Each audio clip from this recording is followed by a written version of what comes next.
Welcome to Building the Future, hosted by Kevin Horick. With millions of listeners a month, Building the Future has quickly become one of the fastest rising programs, with a focus on interviewing startups, entrepreneurs, investors, CEOs, and more. The radio and TV show airs in 15 markets across the globe, including Silicon Valley. For full showtimes, past episodes, or to sponsor the show, please visit buildingthefutureshow.com.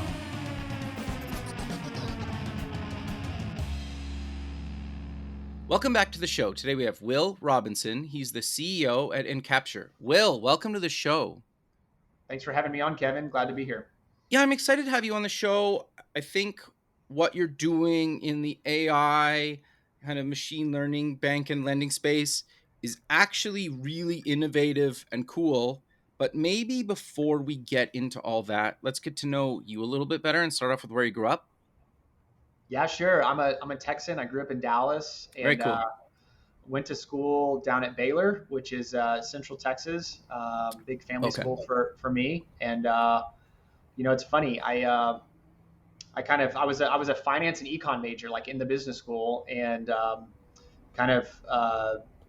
I wanted to kind of go down this finance career. And I moved to New York City and worked in finance for 4 or 5 years. And I worked a lot with tech companies and really just fell in love with technology and software and felt like it was going to change the world, and thought, hey, I would love to be an operator in this space for my career. So that's how I got into what I'm doing now. I worked for a big tech company before, here in Dallas, before joining Encapture and kind of being on the ride that we've been on for the past 5 years. Very cool. So what got you passionate about finance at an early age and made you want to go into it, at least to begin? Yeah, that's a good question. I've always been kind of a math and numbers guy, and I thought it was interesting to kind of learn how companies raise money to go do things, sure, and the financing side of that. And so, and candidly, I had a really funny experience. I did a summer abroad one summer, and I was talking to some other American students. We were at lunch one day, and I remember saying, "Hey, next summer is kind of the last summer of college, and what are you guys going to do in the summer?" And they all said, "Well, we're going to move to New York City and do investment banking." And I had no idea what that meant. And so I remember going back to my dorm room and like Googling what is investment banking and why, if all 3 or 4 of these guys want to do that, why is it? And kind of thought that, hey, this could be a really interesting start to my career and a place where I could learn a ton. And it was a great start. And I felt like it's really propelled me to do what I do now, albeit with a different background. Got it. Makes sense. So walk us through what exactly is Encapture, and let's dive into that. Yeah. So Encapture is a machine learning platform. And by the way, I'm going to try to stay away from a lot of buzzwords. And if I use them, we'll talk about what they mean. Sure. But we have the ability to help process documents as part of kind of these really paperwork intensive workflows at banks and lenders. And so specifically, our machine learning can read a document, and the system can understand what type of document it's looking at. And then it can pull out the important information off of that document and use it for a variety of different things. It can put it in another system. It can check the data across multiple documents to make sure that the data is consistent. It can check the data against a third-party system to see if there's any discrepancies. And really what we are eliminating is a lot of manual data entry and a lot of kind of stare and compare processes at these big banks and lenders. So a simple example I use is something that a lot of people, if you've ever bought a home, you can relate to this when you're applying for a mortgage. You're talking to your loan officer at the lender, and they're saying, okay, Will, you're going to buy this home. We need to see how big of a mortgage you can afford. So I'm going to need to collect some documentation from you, a recent pay stub, maybe a couple of years of your tax returns. I'm going to need to make sure you're real. So, send in a copy of your driver's license or passport. And so the lender is collecting all these documents to kind of make a credit decision. But a lot of times in the background, there's people there manually reviewing these documents or putting this data, trying to figure out how much money does Will make a year, what's his income, how much does he have in the bank, et cetera. There's a lot of room for automation around that. And so that's where we play kind of in the back office, helping process these incoming loan documents, pulling out the important data, and making sure that the bank can do something actionable with it. Interesting. So, how did Encapture come to be, and what made you guys actually decide to build this thing? Yeah, it's a good question. The company itself is 25 years old. So Okay. I joined this company about 5 years ago. It wasn't even called Encapture at the time, Okay. but I joined as part of kind of a private equity investment that the company received, and we had historically been a kind of a professional services consultancy on behalf of some really big software players, and we would come alongside these software vendors and we would help them sell their software. It was all around workflow automation and kind of this back office document workflow review. And we would come alongside them. We would help them sell it. We would implement the software. We just charge kind of an hourly rate to do that. But the company, gosh, maybe 10, 12, 15 years ago, started building their own product called Encapture to help collect the documents up front, just make sure that the end customer kind of had everything that they needed as part of the workflow. And so the company would kind of resell, their vendor software, but then sell a little bit of Encapture as well. And when I joined about 5 years ago, the strategy was, well, it's going to be a lot more interesting for us as we think about growing to invest in our own product more, invest in Encapture.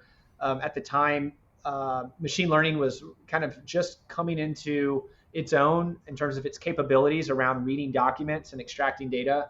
And I felt like we would be better off as a company to really pivot away from the professional services and these legacy partnerships and instead become more of a pure play software company. And so obviously that's easier. That's easier said than done. 100%, yes. I don't necessarily recommend that as a default strategy for most businesses. A lot of businesses try to do that. Say, oh, we've been a services company. I want to be a software company now. It's taken a lot of work and effort and blood, sweat, and tears to do that. But we're thankful that we've been able to do it. No, very cool. I want to cover that a little bit before we dive a little bit deeper into what you're doing today. Obviously you used kind of the consulting side though to build a product, like to fund it, I mean, or did you raise money or walk us through that? Yeah, good question. So the consulting side, that was kind of our cash cow at the time. So that's where we were making all of our profit. That was, the historical business model. And so, we didn't just turn that off overnight. And that's what was so challenging about kind of rebuilding the company and pivoting the company while you're still trying to, do the thing you've been doing for a long time.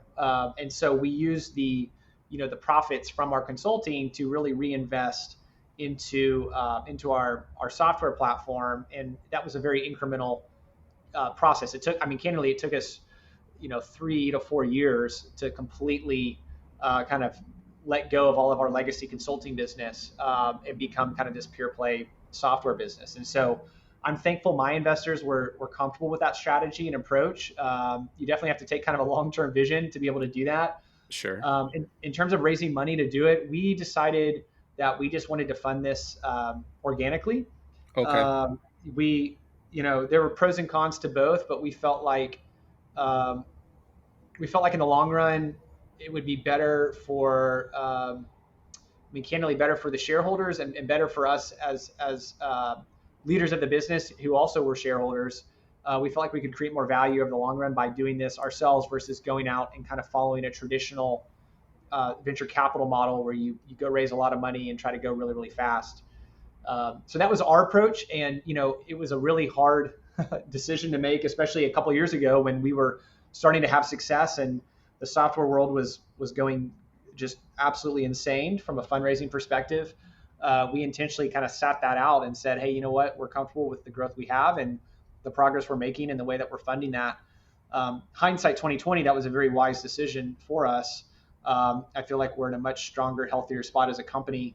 And we're not having to make some of the hard decisions that many others are at this point. So that's the path we've been on, a bit non-traditional, but we felt like the consulting allowed us to fund our own things. And then also it kept us really close to the customer and their pain points. And so as we developed our product and really built out Encapture, built out the AI side of it, we felt like we always had a really good sense of the problem we were trying to solve, and I think that allowed us to not make quite as many mistakes. Still made plenty. No, I think that's really good advice. And the company that I ended up being a part of that got acquired, we did the same thing. We were kind of a software company, and then we were building a product, and then we eventually kind of switched to that. But yeah, and to your point, it's hard, but doing a startup is hard no matter how it's funded, right? Yeah. No, it is. I mean, it's kind of the grass is always greener. Yeah. There are days that I wish, man, if I had just done this as a startup, I wouldn't have all this legacy culture and legacy kind of mindset and legacy business model to support. But at the same time, I had enough of a starting base in terms of customer base and relationships at customers that provided me a really solid footing to kind of grow off of that and grow the software. So, wherever you are, whether you're in a true startup or you're maybe in a business that's trying to transform, I think really leaning into whatever strengths you have at the moment is really important.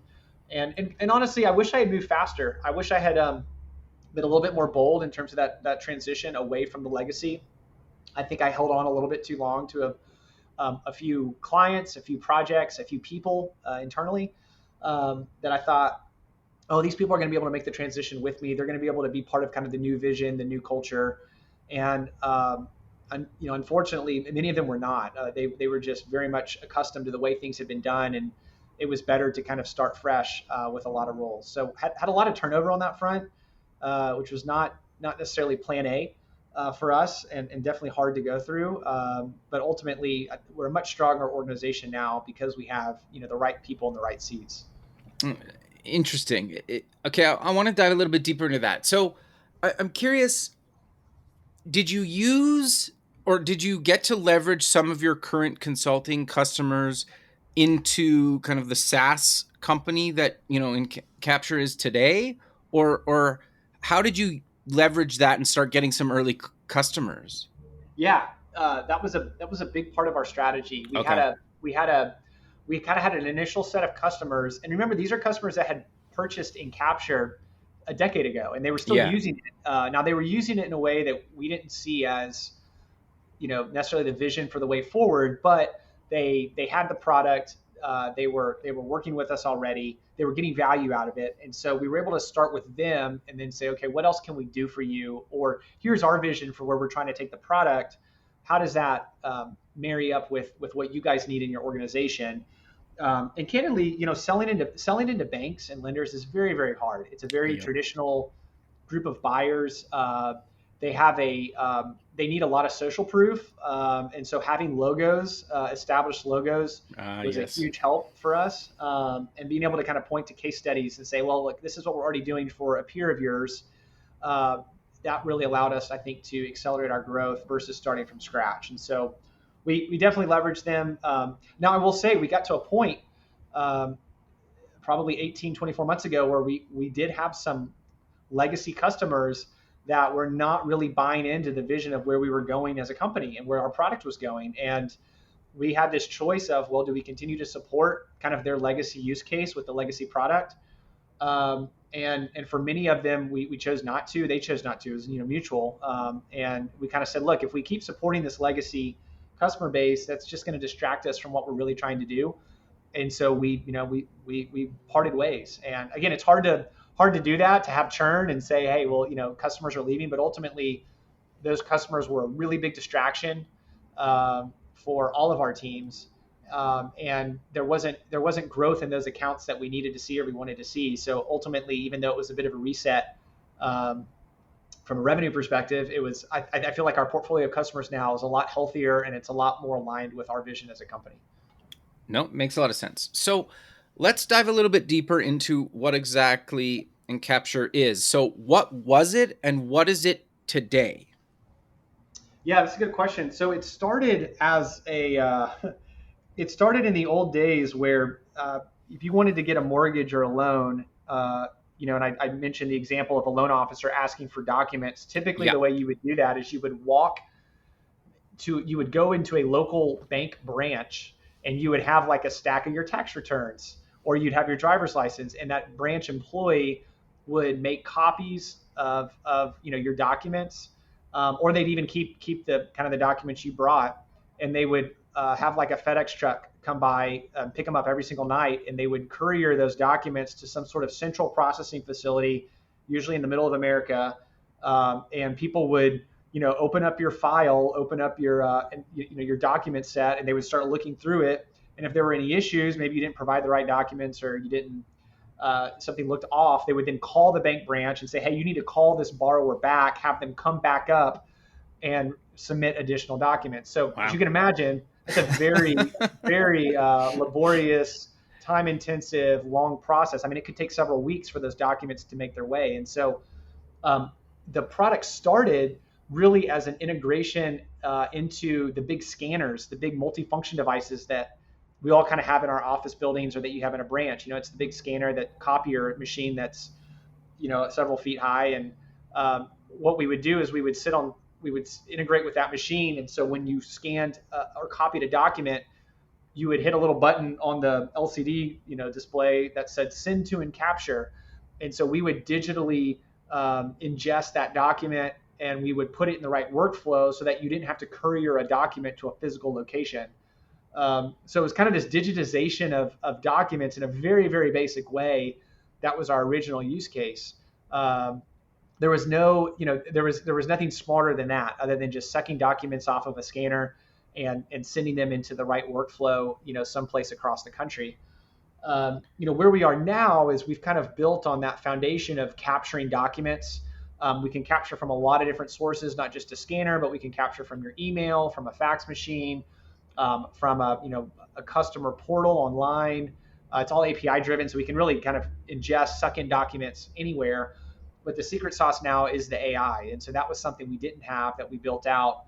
And the AI can do two things. One, it can identify the document that the system just received. Am I looking at a driver's license? Am I looking at a pay stub? Am I looking at a tax return?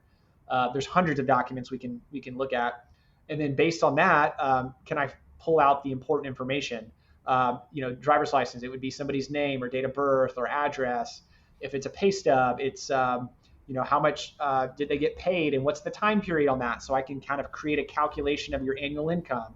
If it's a bank statement, what's the date of the bank statement?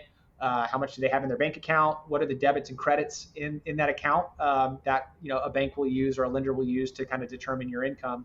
So it's pulling out all these key pieces of data, and that's really what we've evolved to. And that's where there's a ton of efficiency gains that these lenders have, because they don't have to do that, sit there and do it manually. Very cool. It's fascinating to me.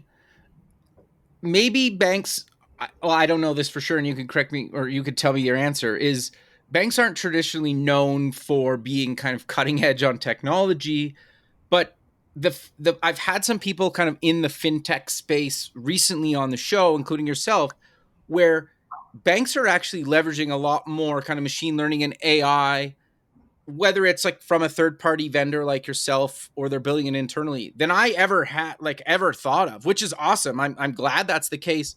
So I'm curious to maybe dive a little bit deeper into some other real life use cases, because right now AI is the hype. Apple calls it machine learning because AI is scary to a lot of people. It's arguably the same thing, or like. So where are we at, and kind of what is the state of kind of fintech and banking leveraging some of this technology, and then how are you helping with that? Yeah, that's a great question. There's a lot to unpack there. I would say at like a 50,000 foot level, we are at kind of peak hype cycle around Sure. AI broadly speaking. I mean, there's just so much talk about it, and it's really been generated by this.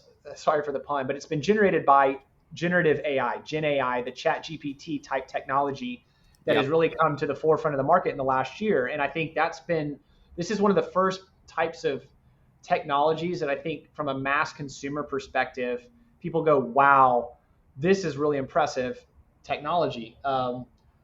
That Gen AI is not, is very, very, very early stage at banks and lenders, really, I think across many industries. I think people are still trying to figure out how good is it and where can we use it. Banks So, and I say that to say there's a lot of different types of and techniques of AI and machine learning that that exist and that have existed for several years. For example, our AI and machine learning is really under this kind of natural language processing and computer vision type technology. So it's a bit of a different approach from the Gen AI Chat GPT approach, but it has very different use cases. And so I think a couple things. Banks are very much wanting to lean into AI. They feel like there's a need for efficiency and automation. Just like every other industry, banks struggle to hire and retain good people, and so Sure. it's expensive just to throw bodies at a problem. And there's a lot of process in banks. There's a lot of regulation that drives process. So you have to do it right. But they're very open to using technology to solve that. But they want proven technology. They don't want to be bleeding edge, and they Yeah. also don't. They're very wary of having technology interact with the end customer. Um, Makes banks sense. Yeah. banks pride themselves on that relationship, right? A lot of banks talk about this. If you talk to a banker, it's like, hey, we pride ourselves on the relationships and providing great customer service. They're not sure AI can do that, and so banks are looking to invest in places like where we play, which is more of the back office, where customers don't see it, borrowers don't see it, but it helps them be a lot more efficient in terms of processing loans or generating reports or doing certain compliance functions. No, it makes a lot of sense. So, and you can correct me if I'm wrong here, is you guys have been using kind of AI and machine learning for years, well before the chat GPTs of the world kind of popped up and became, trendy, I guess, for lack of a better term for it. Yeah, we have, and that's, we've tried to call it different things over the years to kind of almost shy away from the term AI because, Yeah. it kind of made people's heads spin when you say AI or machine learning. They don't really know what that means or how it works. Sometimes they just think it's like this magical thing that just magic, it just solves all the world's problems. And so there's a lot of AI. Yeah, there's a lot of AI, like proven AI technology that exists today that is not Gen AI that you can utilize in kind of your existing businesses, or if you're a software entrepreneur or developer that you can incorporate into your product that I think is a lot more proven. It may not look as cool and sexy as some sort of chatbot that can just talk to you, but at the same time, it can provide real value for your either your business or your customer base. And so, I that's kind of where I encourage different people to start. Is like, yeah, Gen AI is cool and it will continue to get better and better, but there's other technologies out there that can provide real proven value today, where there's a body of case studies that you're going to get good value out of. No, that makes a lot of sense. Well, and you're using it in a way that's how do you say it? Like that is useful to companies, right? Like I'm not saying a chatbot or something simple like that isn't useful, because they are, but you're solving like a real business problem with kind of machine learning and allowing, like you said, the back office to be more efficient, right? And that's what companies are really paying you for. Yeah, I mean, if you think about any sort of B2B, software company, uh, thankfully, you typically have a buyer that's trying to make a rational business decision. If I'm going to spend this amount of money with you a year on your software, what sort of business return am I going to get? And being able to articulate that clearly, whether you're helping them, grow their revenue or cut costs or maintain, compliance with certain regulations. Those are like the big three that a bank would think about. You have to be able to demonstrate that as part of your sales process. And so there's many different ways to get there, but ultimately you have to build confidence through the sales process that whatever you're selling them is going to work. And so whether they see that through a demo or through social proof with other peers of theirs that have done it already and can provide a referral call, or you can have a case study. Like there's a lot of avenues to getting there, but ultimately it's got to the spin justification has to stand on its own 2 feet. No, that makes a lot of sense. So I'm curious, how do you integrate with other technologies that your current customers are using? Because I think that's also really powerful about what you guys do. Yeah, I mean, it's critical if you think about, us kind of in the background looking at all these documents as they come into a bank and pulling out the data. That data all has to go somewhere, and so we have a bunch of integrations with a bunch of the key systems that banks and lenders use. I will say this, in terms of just general strategy for whatever industry that you may be in, having the integration solves several problems for any company. One, obviously, there's the technical side of getting data from your system to the other system that the company needs, but it also creates some brand identity and brand I don't know, positioning alongside those partners, where a buyer is going to say, well, okay, Will, if your software at Encapture integrates with this system is kind of the leading player in my space. And so if they're willing to work with you and you guys are willing to if they're willing to have a partnership, you must be a legitimate software company. And allows, that's been one thing that's allowed us, I think, to grow our brand is by positioning through these technical partnerships we have, position our brand alongside some really big players in the banking space. And it builds up a lot of credibility for us. So that's an important part of any, and again, I'll speak for a software company, kind of making sure that you fit in the ecosystem and that people, your buyers or prospects see you as like a credible player in their ecosystem is going to be really important to customer adoption. No, I 100% agree with you. I think just the fact that you leveraged your consulting clients to become customers of your SaaS business, and then you also leveraged the fact that you've worked with these big brands to help sell your new your new platform, and then on top of that, you leveraged integrations. I think nobody talks about that as much as I wish a lot of people did, because it's not really any different. But some people think that you have to start from scratch and say like, well, we've never done anything for that. But it's like, no, these people have been customers for years now, and we're just moving them. You're just effectively moving them to a different system or product. They're still customers, right? Like, and then to your point is allowing those integrations does validate your product. Yeah, it's a critical part of the journey, and the world is becoming more and more connected, and there's more and more systems at these organizations, so you have to be able to play nicely with others. No, makes sense.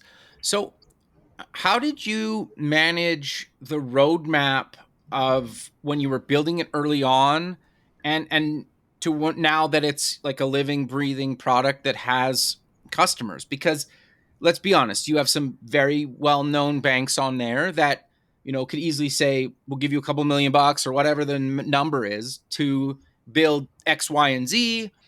And you might say, yeah, okay, I think that makes sense. We can roll that out to all our customers and they would benefit. Or you could say like, that's not really in our product roadmap, or maybe parts of it are. So how do you kind of manage that? Because that can be really tricky as a startup. Yeah, there's no easy answer to that. I think a lot of it depends on how much clarity you have in your vision, and funding is obviously a huge piece. If a big company is going to give you several $1,000,000 to take the product in a certain direction, that's something that's going to keep you up at night. Is this where I want to go with my product, and is this going to work elsewhere? One of the things that we really focus on here and try to do a good job of is just always taking kind of the customer feedback and relating it back to the business problem and saying, okay, what's the business problem that you're trying to solve, and getting a really clear view of that. And then we will try to really influence the how we solve it for you. And what that allows us to do is validate the problem with other customers, right? If a really big customer is throwing us a lot of money to go solve something, is this a problem that other banks are going to have? Is it just other big banks, or are small banks going to have the same issue?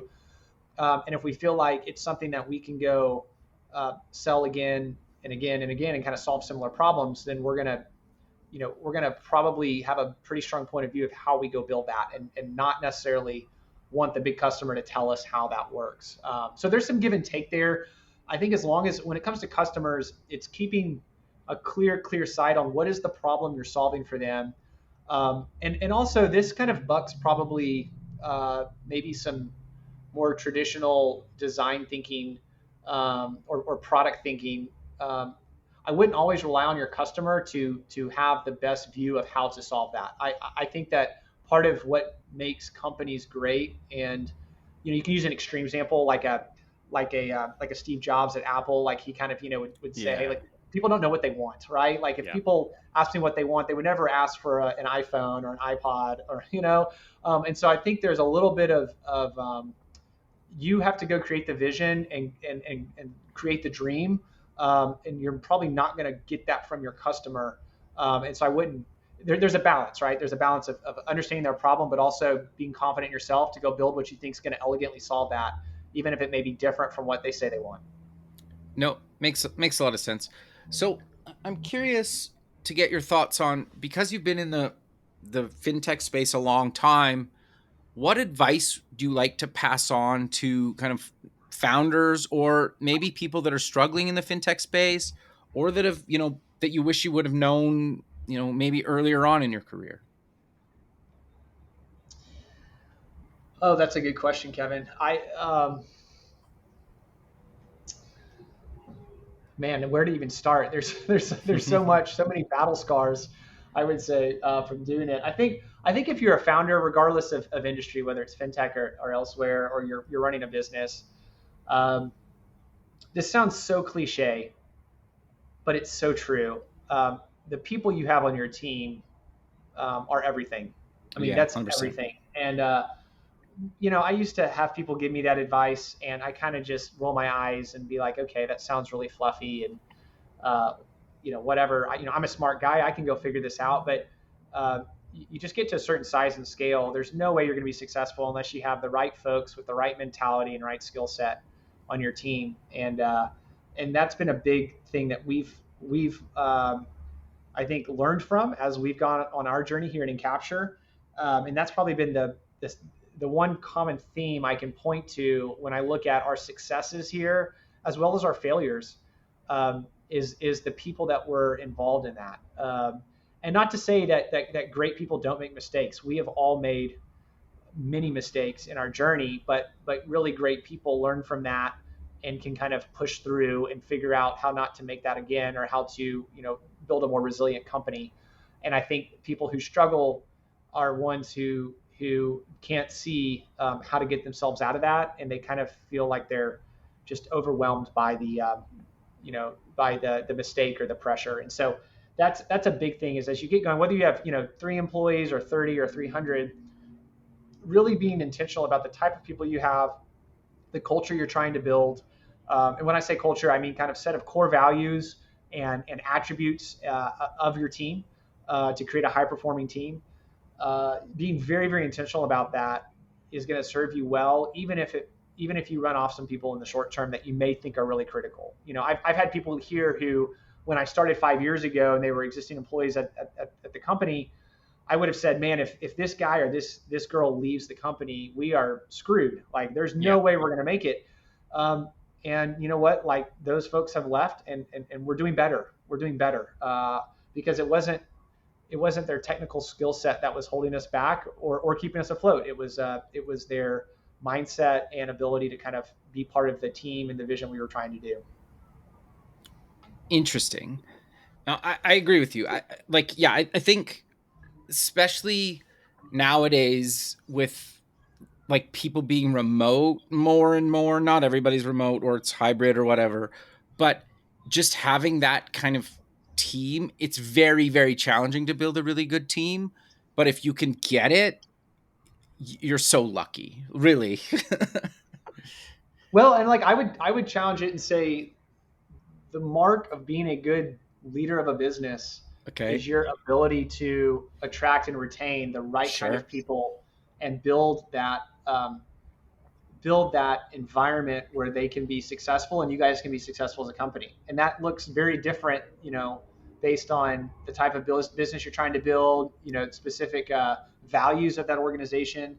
And so, if you're sitting there as maybe a technical leader or a technical founder who's got a really great idea for a product and maybe can build a great product, that is certainly important, but you're not going to go very far if you can't surround yourself with people that can help push the overall vision forward. And so I see it as like a must have, where you're not going to be successful unless you have a good team.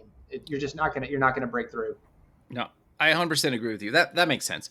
I'm curious then, but how do you try to retain that talent? Like, how do you basically get out of their way and let them do what you hired them to do within obviously parameters, but like to make sure they're successful and they're happy and they stay long term? Man, that's the $1 million question. I think there's several parts of it. One, creating clear expectations up front of the type of person that you want at your company as part of your recruiting process. Okay. And setting clear expectations for that individual of what the role and responsibility looks like. That's where I think most organizations get sideways with their staff. Is it's never really been super clear on what good looks like in the role. And so sitting down and really defining that is pretty important. It's also incumbent upon the leader to set clear vision for the business. This is where I do think the CEO kind of earns his paycheck or her paycheck is not only recruiting a good team, but setting a very clear vision of this is where we're trying to go as an organization. This is the problem we're trying to solve. This is the mission that we're on. And making sure that people understand that. And if you have the right type of person, they'll be able to buy into it and kind of come alongside you in that journey. So, setting people up for success is the best way to ensure success. And if you have clear parameters around that, you'll learn pretty quickly if someone's going to be a good fit at the organization or not. Doesn't mean they're going to be, completely value additive day one, but if they've got the right mindset and attitude, and they're buying into what you're doing, you're going to see them be a lot more productive and valuable to the organization than someone who's just got a set of technical skills that maybe looks at the job in a more transactional way. So, those are the big things. Obviously, I mean, things like compensation and perks and benefits. Like, I think those are things that you kind of just have to get right. I think it's kind of like I heard it described once as it's kind of like comp and benefits is kind of like brushing your teeth. There's not brushing your teeth enough is a problem, and brushing your teeth too much is also a problem. There's just kind of the right amount. There's kind of the right amount and right setup. That's the sweet spot. And so, I don't think you have to have every perk imaginable or try to, outdo kind of the Google way, if you will. But it's you look at your company, your team, your financial constraints. You can look at and say, okay, what's important to my people? What's important to us? And let's just get it right so that people who don't, you don't have a situation where people love your business, love their job, but then have to feel like they need to leave because something's not right on the comp or benefits side. No, that makes a lot of sense. I also find that not everybody's motivated by money all the time too, right? Like it seems more and more people actually care about, adding value and feeling valued and learning at a job. And if they're making, a little bit less than they would somewhere else, if you give them that, like some people value that a lot more than, just making the most amount of money, and they're fine hating their job, right? Yeah, I try to stay away from that mentality because those folks, and you can identify them in your recruiting process, the ones who are kind of trying to maximize the money side, because they'll have job hopped a lot. They'll kind of have hopped around, and they won't really have stayed anywhere long enough to, like, I think, truly grow themselves. And this is something I tell a lot of our junior people is like, look, if you want to make good money in your job, that's fantastic. And we're here to support that. The best thing you can do is really invest in a business where you can grow and develop your leadership capabilities, your skill set, because that's ultimately going to set you up to find jobs that do provide that level of income that you want. And, if you're always hopping to another job that pays $20K here more, $30K more here, like you're going to look up in 5 years and have had 3 or 4 different jobs, and you really won't have grown, and you'll just kind of plateau out at a much lower, call it comp level than someone who's really invested and grown. So I think that's something to really look out for. And I would say too, like even in the more call it compensation focused roles, like revenue related roles or sales roles. Obviously, that's a big part of I'm making a gross generalization here, but that's a big part of many sales reps is kind of what sort of money can I make here. Um, but I think you need to see if that type of person is so transactional that the minute they get a better offer somewhere else, or maybe times are tough at your business, maybe they have a slow quarter or whatnot, they're looking to bail versus kind of lean in and say, okay, hey, how do I make this better? How do I invest in the business? Because you're just going to get a lot more out of those folks. No, I think that's actually really good advice. So I'm curious, because you've been in kind of the machine learning AI space for a number of years now, what do you, where are we at? What do you see happening? Any predictions for the future, or maybe even just any other ideas on how people could leverage this technology, whether they're in the fintech space or not? Man, I'll give you just some hot zingers here Sure, that we it's can unpack if perfect. we want to. But I think AI is very much going to be highly disruptive over the next 5 to 20 years Okay, yeah, of our economy. I think in the next year, I think people will still be kind of dabbling with it and trying to figure it out. But I think 5 years from now, you'll really start to see AI have penetrated certain industries and use cases that fundamentally change the way that companies operate. Um, uh, and so I'm a big kind of believer in the power of AI.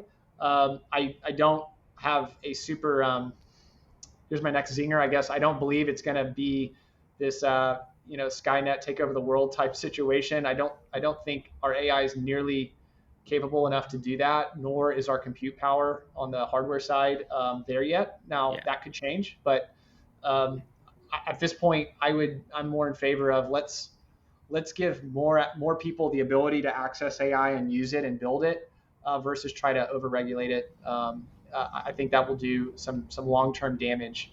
Um, and I think every industry is going to, every industry is getting disrupted by software and technology, and that will continue. But I think it will accelerate with AI. And so, if whatever industry you're in or business model you have, um, I think sitting down and looking at how can AI help, and candidly, you don't have to be an expert in all the different ways that AI works or use cases today. I would just start with what problems would it be really nice to solve within my current business model or my current industry, and then there's probably a way for AI to do it. And you can go search for that, secondarily. But I would start with solving big problems. So those are kind of my high level takes on AI and kind of where the world's going.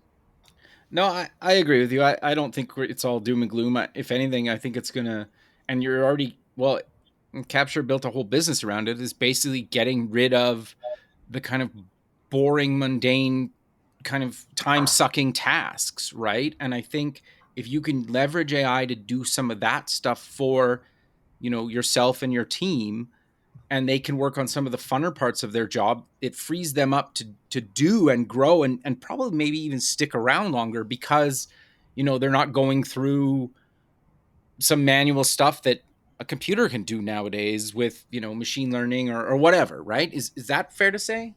Yeah, I mean, people want to have look, everybody, I mean, this is going to get philosophical. I think everybody's searching for meaning and purpose in their life. Sure. And, whether or not you think your job is part of that, everybody spends so much time doing their job that, Yeah. that if it's a soul sucking experience, no matter how much, meaning or purpose you get outside of your job, I don't think you're going to be, um, I think you're leaving yourself short on that front. And I think as a leader in a business, I think it's candidly our calling and mission to provide high quality employee experiences at the organizations that we run and that we lead. And so if you want to keep great people, making it to where they feel heard and valued is critical. And part of that is providing them the tools and resources they need to do their job. And if you can eliminate the boring, mundane tasks out of their day, generally they're gonna enjoy it more and feel more connected to your ultimate vision. I would say this too. Like one thing that we've embraced at Encapture, you know, some people can get really excited about helping banks be more efficient, but a lot of people, and if you even ask, our employees, there's a lot of them who are like, yeah, okay, whatever, like that's cool, we help banks be more efficient, but like that doesn't get me out of bed every morning. What we've done though is we've been able to take our technology and work with a nonprofit called BEB, which helps kind of third world countries, a lot of countries in Africa and Latin America, kind of manage their kind of their orphan and institutionalized children population. So there's a lot of kids that are orphaned cool. or maybe abandoned or run away from home. Sure. And these countries in their foster care systems are trying to take care of these kids and either reunite them with their family or maybe find an adoptive home for them to be in. But that's a very there's incomplete documentation or paperwork. A lot of these kids don't have a birth certificate or don't know where they're from. And so this nonprofit BEB is helping to solve that by using their own software to kind of create these digital identities for these children. And we're able to partner with BEB and help them process all the paperwork that they have to process to kind of create that digital identity. So for us, it's a really cool way to use our skill set and our expertise and our technology in a way that we feel like has a direct kind of social impact on the world. And that's been a really fun project and partnership for our people to get involved in and say, hey, I'm making a real difference in a way that brings me a lot of value. That's awesome. No, that's really great. That's cool. But we're kind of coming to the end of the show. So how about we close with mentioning where people can get more information about yourself, the company, and any other links, and maybe mention the nonprofit as well so people can check that out? Yeah, absolutely. So you can, check us out online, Encapture.com. You can check us out on LinkedIn. I'm there as well. The organization is called BEB, and the website is bebglobal.org. It's a great nonprofit. Again, especially if you're in the software or tech space, they're using software to help take care of these children and awesome. unite them with family. And, there's not many nonprofits who have leaned into using technology yet. And so it's a really cool organization. So I highly encourage you to check it out. Very cool, Will. Well, I really appreciate you taking the time out of your day to be on the show, and I look forward to keeping in touch with you, and have a good rest of your day, man. Awesome. Thanks so much, Kevin. Enjoyed it. Thank you. Me too. Okay, bye. Thanks for listening. Please visit our website at buildingthefutureshow.com to join the free community, sign up for our newsletter, or to sponsor the show. The music is done by Electric Mantra. You can check him out at electricmantra.com and keep building the future.